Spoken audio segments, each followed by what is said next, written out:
Hey, this is Judy, knitting hiker. Guess where I am? Grand Canyon.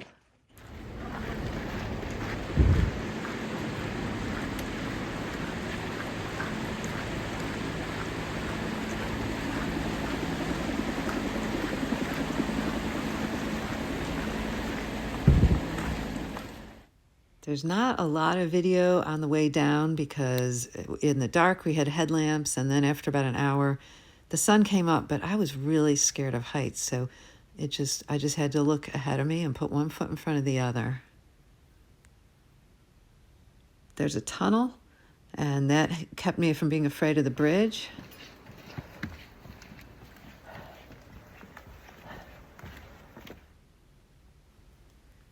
Next thing I knew, we were over the bridge, and there was much rejoicing. It's a long bridge. Look at that. But I lost my fear and was just videotaping and just admiring all the beautiful plants. On the other side, it's so green. There's the north side of the river is just very lush. Just taking a little rest. It's about 8:30 in the morning. We've been hiking since 4:30 this morning, and taking a rest. Mailed some postcards here. I guess they pick them up by mule, and there's just a place here called Phantom Ranch where you can actually buy cold drinks and sit in the shade and mail your postcards. But I didn't bring my knitting. No room for knitting. So a good bit of hiking after Phantom Ranch, where I had my iced tea and postcards, was pretty flat. And there's a datura plant. There's a lot of those pretty white flowers. Just so much to look at, and I really was able to get some speed because it's flat. It's just like up and down because you're going the floor of the canyon. So I wanted to gain some time. Took a lot of video. I think there's one with a deer. There it is. And little by little, started to go a little bit more up and less flat. So we knew what was coming. It was going to be hard. So the secret to the uphill is really like the last 5 or 6 miles, and it's just steady uphill hiking. And I guess the best part was some of these might be out of order. This may not be the uphill, but the secret was to take breaks and listen to my breathing and my heart rate. I didn't have any kind of a watch or anything, but when my heart rate started to get really high and I'm panting, we would stop. This little place here we called the bus stop. It was an overhang where the three of us could scoot under, be in the shade, take a 1 or 2 minute break, drink a lot of water, and then resume. Hey, almost there. For real.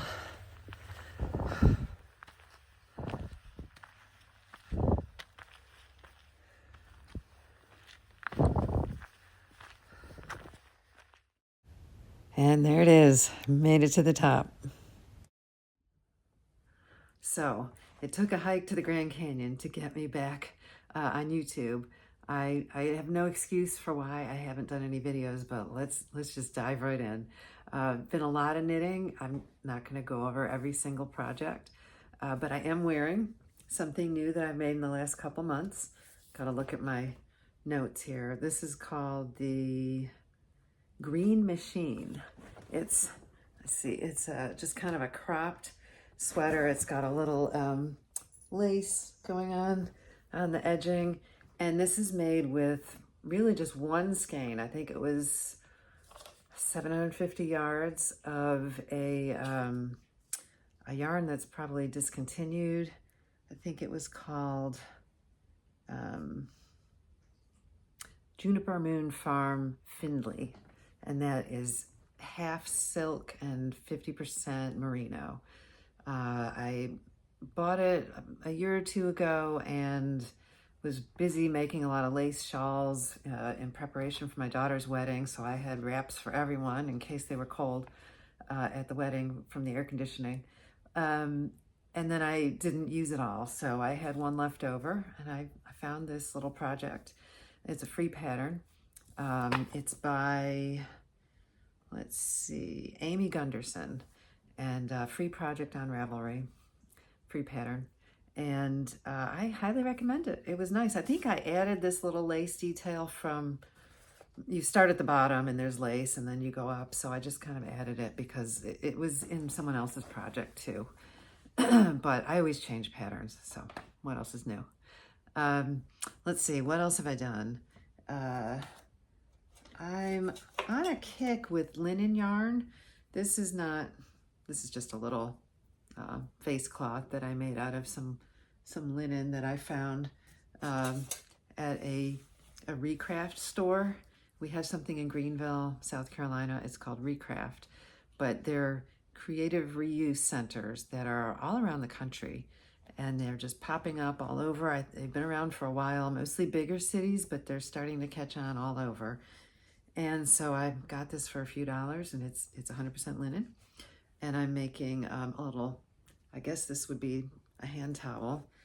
So I'll have a set. That's just kind of good travel knitting. That's something you can do in the car. It's just knit, knit, knit. There's really no pattern. I like things like that. Another thing, when I was, let's see, where did I put this? When I was on the road to the Grand Canyon, I made something that was also just knitting, and now I can't find it. We'll find it in a few minutes. And it's a headband, which I really didn't have a pattern. I just made a tube, 60 stitches cast on, and it's a cashmere held double. I have a little bit left, still have a little bit left. And this is recycled cashmere. You can find people on eBay that they unravel sweaters somehow and wind them, and you can buy thousands of yards cashmere. Now, I mean, it might not be as strong because it's already been knit once, but it's a fun thing to get. I think I made a sweater out of it. Usually you hold it with something else to give it a little strength. I think I knit it with silk mohair kind of thing. But I told you there's been a lot of knitting. Another thing, this is a project that I used a pattern called Sockhead Cowl by Kelly McClure. That's a free pattern. It's been around for a long time.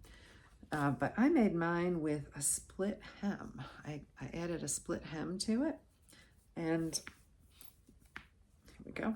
It's kind of fun. And I took a trip to New York earlier this year and only had carry-on luggage and didn't have a lot of room. So this thing was great because it could also be kind of like a hat and or a scarf, and I just really liked it. This was some yarn that I got as a gift, I think through the Two Knitlit Chicks. It's from Serendipity Dye Works or Serendipity. I'm not even sure if they're still in business. Philololus, and it has some cashmere in it. It's a nice soft yarn, and I don't think it's super wash, so it's got a lot of warmth to it. What else have I done? Oh, more linen. Here we go. Quick change. This is the Etera, Etera, by Natalie Palake, and it's also, I used, I think it's Lofty Fiber Euroflax. It used to be Luette Euroflax, but Lofty Fiber bought it. And Lofty Fiber happens to be about 20 miles down the road from me.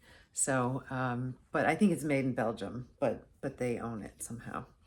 So, Etera is kind of supposed to be long, but this this one isn't. I made it just normal length because I didn't want a full, a really long thing. I'm not going to be wearing it with leggings or anything. And it's a nice summer weight thing or for spring to just throw on. Again, I get cold in the air conditioning. So this is a great thing. I'm planning on going to Florida sometime this summer, and this will be in my suitcase. Let's see. I also have some knitting plans that I wanted to talk about. To commemorate my Grand Canyon trip, I have this book. I might have shown it to you last year when I made a hat. I think I did the one from Shenandoah. And here, I'm not too excited about it. The Grand Canyon hat, I don't know, it's just not, I think I'm going to change it. What I'm going to do is I'm going to add probably an elk and maybe a tree or something. I was thinking of stealing a little bit of the design from her. This is Nancy Bates, and they're beautiful beanies. But my memory of the Grand Canyon is we hiked from the South Rim to the North Rim. And yes, the South Rim does look to be pinks and oranges and a little bit of, sandy colors. But we hiked to the north side, and the North Rim is trees and it's water. We hiked along the Bright Angel Creek. So it seems like I want to add a little bit of that. Plus there were some elk. So I think her Zion hat works better, but instead of all those trees, maybe I'll alternate trees and elk and kind of put the two designs together. So that's coming up soon. But that's what I've been up to. And I'm also thinking about knitting and hiking. Some of the hikes I have planned, I plan on going to Cumberland Island, which is near Florida. It's in Georgia. It's off the coast of Georgia. It was something I did this spring in March, and we're going to return in November when those are good times to go because it tends to be pretty. Okay, I found the headband that I knit when I was in the Grand Canyon. Here it is. It's just kind of a simple, very, very comfy because it's made out of cashmere. So what you do is you knit a tube. I think I cast on 60 stitches. And then when you're done, you kind of fold it lengthwise in half, and then you make like a C, like 2 C's, and sandwich them like that, and then sew. And the seam, it can show because this will be tucked on the inside. Then, dun, dun, dun, dun, turn it around, and it looks like that. Kind of cool. So you can do this with any weight yarn. It just takes a little figuring out how many stitches. I think I did 60. If you were using, because this is 2 lace weight cashmere held double, if you were doing like fingering weight yarn, you might do more, like maybe, I don't know, I think 90, which doesn't sound right, but this is pretty lofty, this yarn. You have to kind of fiddle with it. But I also found something else that I wanted to be sure to go over is my trail map.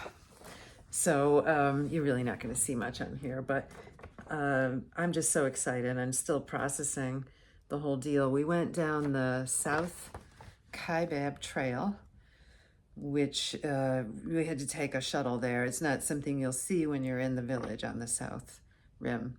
And it's a couple miles away. And then from there, we started at 4:30 in the morning, so it was dark, and we had to wear, headlamps and just look at our feet. I'm afraid of heights, so I was only going to look at my feet. But here, I'm hiking in the southeast most of the time, and I'm used to trails that sometimes you have to climb over trees that have fallen or, kind of do a little rock scrambling, and there was none of that. There was no rock scrambles. It's a nice, wide, about 4 foot wide trail, lots of switchbacks, nowhere where you're dangling over the edge on ladders, which we have trails like that here. going through gorges and that. So it was very secure for someone like me who's afraid of heights. I've also been to the Grand Canyon before, not on that trail, but I've hiked the Bright Angel, which is the one near where all the tourists are in the village. And that one's a lot less steep. And I'm sure I only took like an hour or so round trip because that was back in 2005 with my kids. And then the first time I went to the Grand Canyon was for my honeymoon, 1990, in May, which it's May now. I guess May is a good time to go. And it was, we just did a little hiking. We were tourists, but we liked to look around at all the historic buildings on the South Rim. There's a lot of information about the architects and planners who did, I think there was a woman architect, which was unusual in the early 1900s when the Civilian Conservation Corps did some work there. So I love the Grand Canyon. So I'm not sure, somebody asked me, would you do it again? I love this map. It was in my pack, so it's kind of torn. Would I do it again? I don't know. It was so perfect. The thing is, when you hike the Grand Canyon, you could get, you train for months. You really need to be over fit for it. For me, I did a lot of weightlifting and squats so that my uphill, my legs weren't going to get shaky. So, but the one thing you can't control is the weather. And we were just so lucky that we got amazing cool temperatures. It can be 100 degrees or more in the hot part of the canyon. So you're up at high elevation on both of the rims. So it's misleading. You could think, oh, it's a nice day. But if you look at the floor of the canyon, it'd be many degrees warmer. So I think when we started at 4:30 in the morning, it was pretty cold. I think I had my down jacket everybody was teasing me about, but I had a lightweight down jacket that I bring on backpacking trips. And I took it off pretty soon, but it was just nice to have something to keep me feeling warm and secure when I was a little afraid about the whole going down at such a great height. But, and then, it packs down really small, stuck that in my day pack. And then by the time we were, at the bottom, we were in short sleeves. I did wear long pants the whole way just because it just seemed like a good idea with the cold temps on the rim. And also to protect my legs from the sun. I had some loose-fitting pants. So we just had such great weather. It was barely, I think, 80 degrees or maybe even 78 degrees on the floor of the canyon. Phantom Ranch is, it's very primitive. I mean, they do have electricity and that, but that's just for the paying guests. We were not the paying guests. All we did is we went into the canteen and got some iced tea. And I also wrote some postcards and mailed them to family. So if there's any family watching this, there's three people, my sister and my 2 daughters, who are getting postcards. So other than that, there's some trail stops that have some shade, little roof, kind of primitive little shelters that you can sit down, have water and a snack. So really it was a lot more, everything just went perfect because of the weather. And if I do it again, I'm afraid I might get bad weather or, really hot weather. So we'll see. I mean, I'm not against doing it again, but we'll see what happens. I do love the Grand Canyon. Maybe next time I'll do some rafting. That would be fun to go rafting on the Colorado River. So we'll see what happens, but definitely going to have a lot more knitting. There's a lot of things I have planned to do. Oh, one other thing that I knit that I have over the last 5 years or so, I had a lot of scraps, I'm sure, or just skeins of yarn that people have given me or that I won at a knit along. And what are you going to do? One pretty skein of yarn. So I made this. It's called the Incredible Blanket. And it's got really I love the greens and the pinks and other little odds and ends that are from projects and gifts over the years. There's probably about, I would say maybe 7 full skeins of yarn in here, but I think I bought 2 skeins to fill it out, but the rest was scraps. And can't wait to do more projects so I can make more scraps to make another blanket that I'm planning on. So it's going to be a lot more knitting and hopefully a lot more videos. And there's always a lot of hiking. The next big trip is Cumberland Island coming up in November, but there will be many other trips during the next couple months. So happy hiking and happy knitting.